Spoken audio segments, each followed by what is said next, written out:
Hey guys, so today I'm going to be talking to you about Bright. Now this is one of the newest films on Netflix. It's actually the biggest budget Netflix film. It was just released and it stars Will Smith, Joel Edgerton, and is the director of Suicide Squad at the end of Watch, David Ayer. So I'm a little bit skeptical going into this movie. Let's talk about it. So essentially the story of this film is that it's sort of like End of Watch with a mixture of like Hellboy kind of in a way. With like these cops, and there's an orc on the new police officer, I guess. So he's not new, he's been on the force for a little bit, but essentially he's sort of ridiculed for being on the force. It's in this world where orcs, fairies, elves all coexist with humans, and this movie was really good. I like this movie a lot. I watched it at like 3 in the morning. I was up until 5:30 watching this movie because I was so excited to see it, and it's being critically panned, and I don't think it deserves quite that much criticism. Now don't get me wrong, I do think the film does have certain things that could have been improved upon. I think this is probably my favorite of David Ayer's films. I liked End of Watch. It was super gritty and realistic.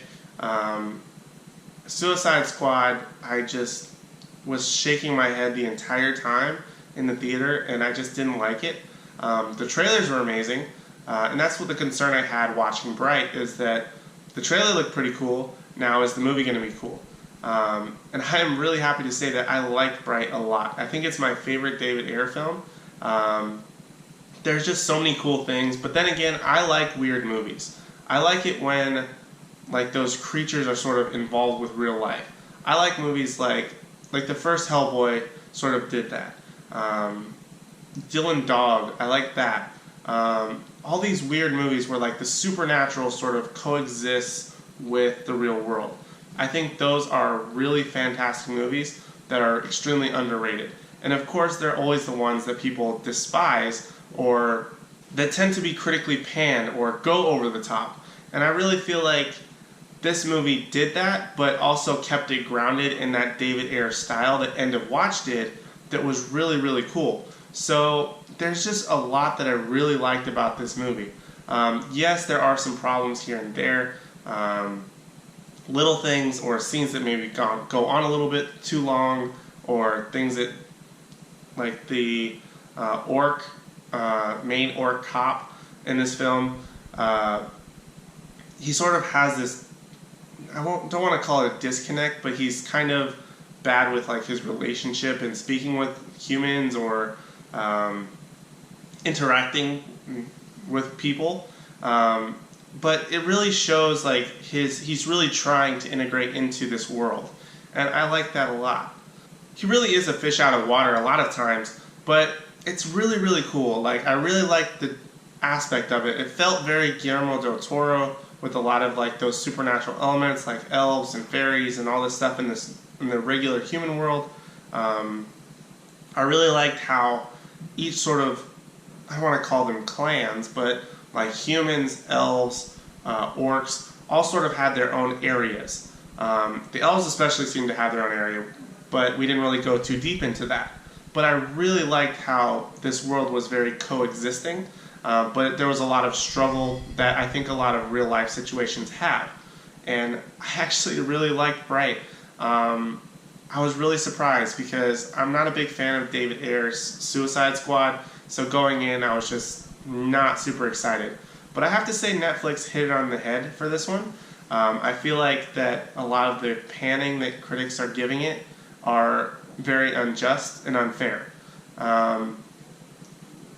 I just don't see what the big deal is. I don't see the big problems that a lot of this film maybe had.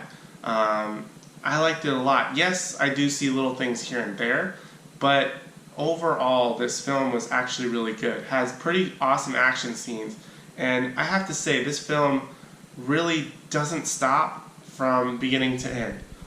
There's a couple of scenes where like we get some character dialogue and interaction, but these characters, like Will Smith's character and Joel Edgerton's character of the orc, really don't have a minute to breathe.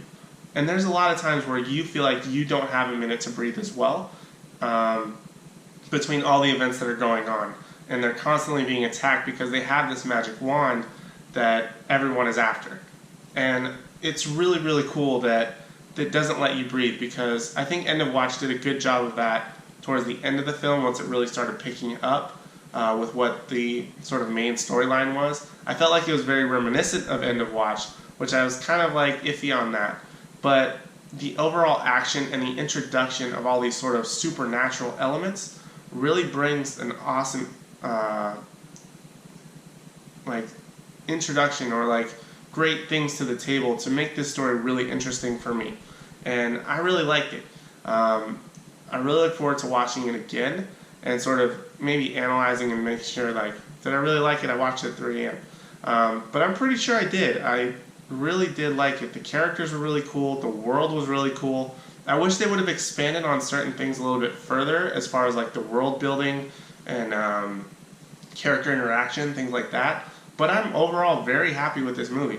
I would have probably been very happy to go and pay money in a theater to see this film, as I had done with like The Last Jedi, Justice League, whatever.